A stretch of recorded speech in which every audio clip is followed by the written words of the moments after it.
오늘 함께 보실 하나님의 말씀은 베드로전서 3장 1절에서 12절 말씀입니다. 아내들아, 이와 같이 자기 남편에게 순종하라. 이는 혹 말씀을 순종하지 않는 자라도 말로 말미암지 않고 그 아내의 행실로 말미암아 구원을 받게 하려 함이니 너희의 두려워하여 정결한 행실을 봄이라. 너희 단장은 머리를 꾸미고 금을 차고 아름다운 옷을 입는 외모로 하지 말고 오직 마음에 숨은 사람을 온유하고 안정한 심령을 썩지 아니할 것으로 하라. 이는 하나님 앞에 값진 것이니라. 전에 하나님께 소망을 두었던 거룩한 부녀들도 이와 같이 자기 남편에게 순종함으로 자기를 단장하였나니 사라가 아브라함을 주라 칭하여 순종한 것 같이 너희는 선을 행하고 아무 두려운 일에도 놀라지 아니하고 그의 딸이 된 것이니라. 남편된 자들아, 이와 같이 지식을 따라 너희 아내와 동거하고 그를 더 연약한 그릇이요 또 생명의 은혜를 함께 이어받을 자로 알라. 귀히 여기라. 이는 너희 기도가 막히지 아니하게 하려 함이라. 마지막으로 말하노니 너희가 다 마음을 같이하여 동정하며 형제를 사랑하며 불쌍히 여기며 겸손하며 악을 악으로 욕을 욕으로 갚지 말고 도리어 복을 빌라. 이를 위하여 너희가 부르심을 받았으니 이는 복을 이어받게 하려 하심이라. 그러므로 생명을 사랑하고 좋은 날을 보기를 원하는 자는 혀를 금하여 악을 말을 그치며 그 입술로 거짓을 말하지 말고 악에서 떠나 선을 행하고 화평을 구하며 그것을 따르라. 주의 눈인 의인을 향하시고 그의 귀는 의인을 간구에 기울이시되 주의 얼굴은 악행하는 자들에게 대하시니라 하였느니라. 아멘. 네. 베드로는 이어서 그리스도인들이 어떻게 살아가는 데 있어서 하나님 안에 복음을 받아서 복음으로 변화된 삶의 자들의 모습이 이 나라와 어떤 관계를 갖게 되고 직장인과 어떤 관계를 갖게 되고 그리고 이제 부부로서의 어떤 관계를 갖게 되는지 이어서 말씀을 전하고 있습니다. 먼저 아내들을 향해서 말씀을 전합니다. 이 아내들은 특별히 자기의 남편이 이제 믿지 않는 상황을 말하고 있는 것입니다.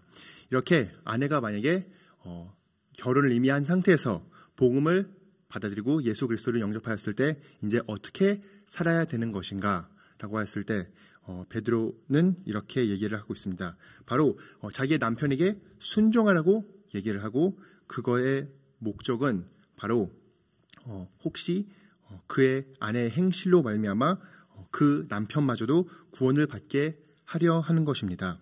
이렇게 아내가 자기가 있는 역할로서 자기가 있는 위치에서 심지어 믿지 않는 남편에게 순종하였을 때 그것이 바로 구원에 이르게 되는 통로라고 볼 수도 있다고 하는 것입니다. 이 순종이라고 하는 것은 두 가지 면이 있는데 하나는 무조건 남편을 절대적으로 따르라는 것이 아닙니다. 여기서 이 순종은 하나님 안에서 하나님의 뜻 가운데서 그가 하나님을 믿을 수 있게 하는 그 모든 방법대로 순종하라는 것이고 그렇지만 또 반면으로 순종하라는 것이 바로 내가 생각하기에 맞다고 생각하는 부분만 따르겠다는 것도 순종이 아닙니다. 순종이라는 것은 분명히 나랑 의견 차이가 있고 내가 생각하기엔 이게 답이 아니라고 생각되어도 만약에 이 말씀에 근거하여 복음에 의하여 이게 틀린 것이 아니면은 그것을 기꺼이 따르겠다는 것이 순종이라는 것입니다. 그리고 이렇게 아내가 순종하라고 했을 때는 이 말씀을 순종하지 않는 자라도 말로 말지 않고 그의 아내의 행실로 말미암아 구원을 받게 한다고 얘기합니다. 우리는 때로 우리가 영향력을 끼치는 유일한 방법이 말을 함으로써밖에 없다고 생각할 때가 많이 있습니다. 내가 얘기하지 않으면 그가 배우지 못할 것이고 내가 말로 하지 않으면 그가 고쳐지지 않을 거니까 내가 무조건 얘기를 해야 돼, 말로 해야 돼 라고 그렇게 너무나도 습관적으로 생각을 하고 있기 때문에 오늘 말씀은 심지어 말이 아닌 행실로 구원을 받게 하려 한다고 합니다. 우리가 주로 관계를 봤을 때 부부 관계에서 만약에 부인이 이제 이렇게 말을 더 줄이고 남편과 말을 많이 하지 않는 모습을 보았으면 그것은 이 성경적인 도를 따르는 관계가 주로 아니고 그냥 부인이 남편을 포기한 상태의 관계가 더 많을 때가 많습니다. 그렇지만 오늘 하나님의 말씀은 이 말을 하지 말라, 말을 아끼라는 것이 남편을 포기하라는 뜻이 아니라 오히려 말로 하는 것보다 훨씬 더 힘든 선행으로, 행실로 그를 설득하라라고 얘기를 하고 있는 것입니다. 이것이 나중에 이 부인들만 해야 되는 것이 아니라 이 모든 그리스도인들이 악을 악으로 갚지 않고 오히려 선을 행하고 오히려 복을 비는 것이 바로 그리스도 그 복음을 통한 변화된 삶의 모습이고, 그것이 복음을 받아들일 수 있게 하는 하나님이 선택하신 통로이시기에 이렇게 말씀을 얘기하고 있는 것입니다. 그렇게 이 행실로 구원을 받게 하는 것이 이 너의 두려워하여 정결한 행실을 봄이라. 부인이 예수 그리스도를 믿었더니 와, 정말 사람이 변하더라. 내가 계속 같이 제일 가깝게 보는 내 부인이 정말 하나님을 경외하고 하나님을 따르고 이 복음을 중요시하고 내가 하나님을 믿기를 간절히 바라고 있는 것이 본인의 삶에서 드러나는 것이 그 설득력이 생긴다는 것입니다. 이렇게 그 설득력이 생기기 위해선 또 오해하지 말까봐, 그러면 내가 내 남편을 설득하려면 내가 잘 꾸미고 내가 이쁘고 내가 이런 식으로 행실로 설득하라는 거구나 라고 오해를 할까봐 3절에 보면 너희는 단장은 머리를 꾸미고 금을 치고 아름다운 옷을 입는 외모로 하지 말고 라고 우리한테 알려주고 있습니다. 이렇게 우리 아내로서는 이 부분들이 전혀 중요하지 않다는 것이 아니라 이것이 우리의 핵심적인 설득이 아니라는 것을 말씀하고 계십니다. 그래서 오직 마음에 숨은 사람을 온유하고 안정한 심령이 썩지 아니할 것으로 하라. 이는 하나님 앞에 값진 것이니라. 하나님이 보시기에 정말 아름다운 것, 이 영원토록 이어질 이 아름다움은 이 속사람이 복음을 통해서 변화된 삶, 속사람이 온유하고 정말 심령이 썩지 아니할 것으로 무장된 사람이 바로 하나님이 보시기에 아름다운 자시고, 이 남편을 구원의 통로로 설득할 수 있는 자의 그 행실을 말하는 것입니다.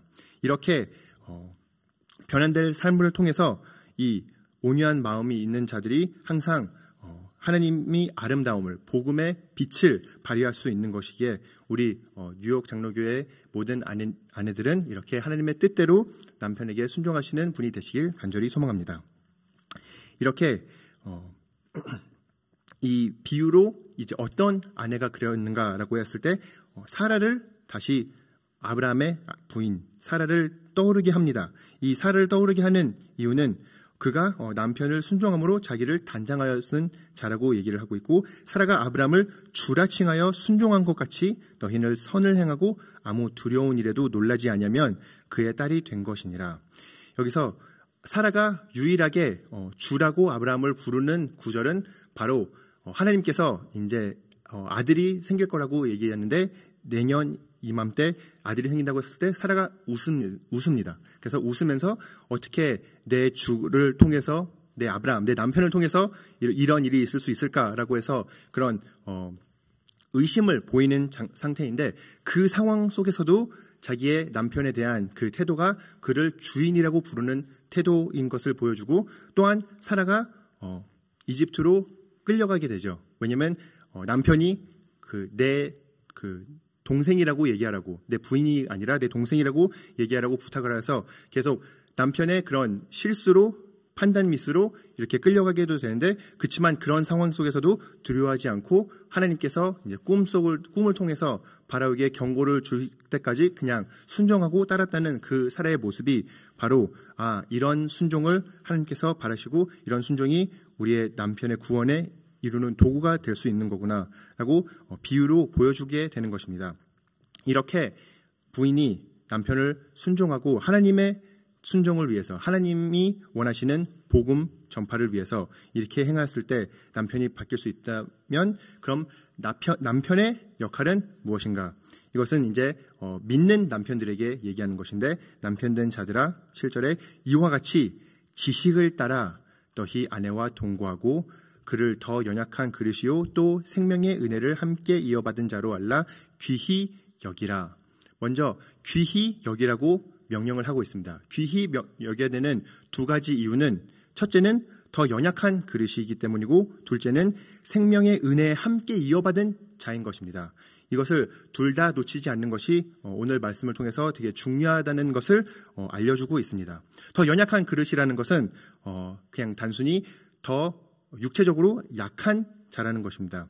제가 제 딸하고 놀 때 저는 더 조심해서 놉니다. 제 힘을 100% 발휘해서 밀지 않고 던지지 않고 앉지 않습니다. 왜냐하면 더 약하기 때문이죠. 그렇게 보살핌을 받아야 되는 대상이 제 딸인 것처럼 제 아내도 여자이기 때문에 제가 이렇게 제 남자인 친구들이랑 같이 이렇게 터프하게 노는 거나 그런 험하게 하는 방식을 절대 같이 적용해서 똑같이 대우하지 않습니다. 왜냐하면 더 연약하고 더 보호를 받아야 되는 대상이고 더 이렇게 그런 안정감을 줘야 되는 대상이기 때문에 그것이 결국 더 귀히 여기게 하는 이유가 되게 되는 것이고, 그렇지만 그냥 순수히 더 약하다고 해서 귀히 여김을 받는 것이 아니라 이 우리에게 영원한 그 희망, 우리에게 산 소망이 같이 있는 자이기 때문에, 우리가 하나님의 나라의 같은 세속을 받을 자이기 때문에 생명의 은혜를 함께 이어받을 자로서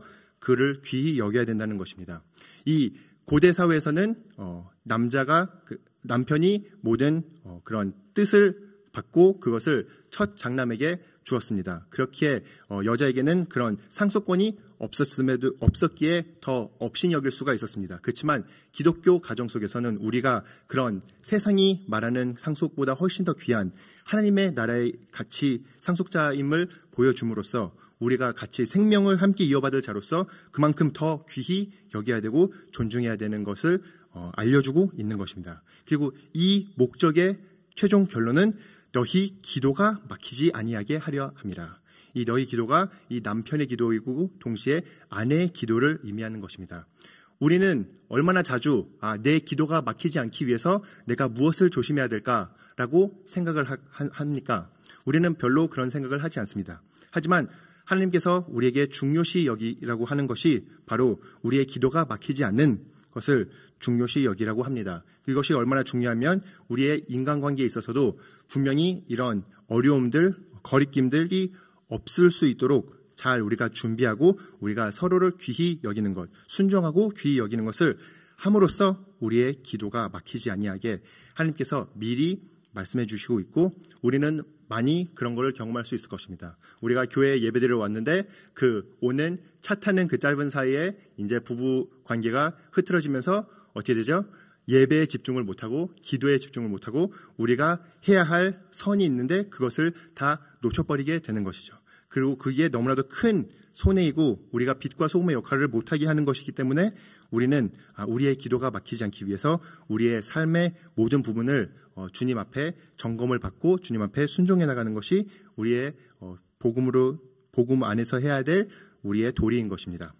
그렇게 우리가 하는 것은 바로 우리가 복음을 받은 자이고 복음의 축복을 받은 자이기 때문입니다.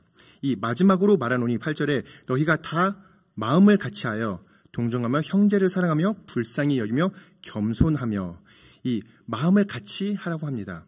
우리는 마음을 같이 해야 될 그 동기가 바로 예수 그리스도 뜻에 복종하는 것입니다.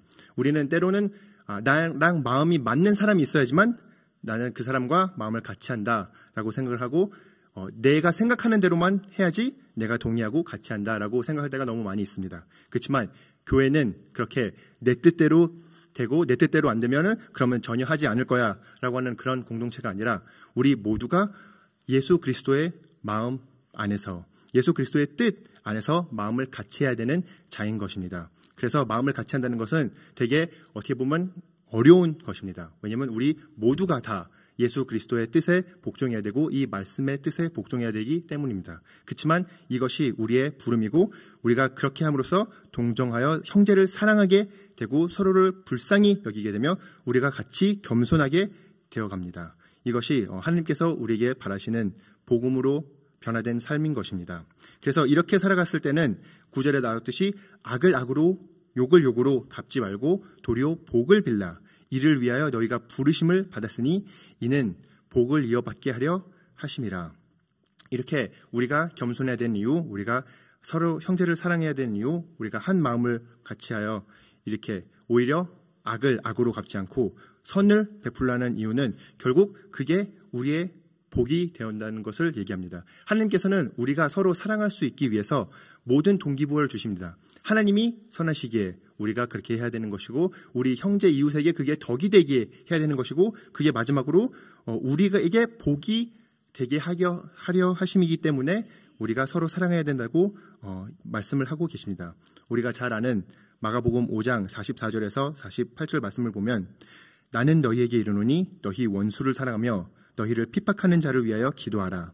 이같이 한즉 하늘에 계신 너희 아버지의 아들이 되리니, 이는 하나님이 그 해를 악인과 선인에게 비추시며 비를 이로운 자와 불의한 자에게 내려주심이라. 너희가 너희를 사랑하는 자를 사랑하면 무슨 상이 있으리요? 세리도 이같이 아니하느냐? 또 너희가 너희 형제에게만 무난하면 남보다 더하는 것이 무엇이냐? 이방인들도 이같이 아니하느냐? 그러므로 하늘에 계신 너희 아버지의 온전하심과 같이 너희도 온전하라. 아멘. 이렇게 우리에게 충고를 주고 있습니다. 우리는 기독교인인 것을 언제 제일 명확하게 드러낼 수 있는지 아십니까?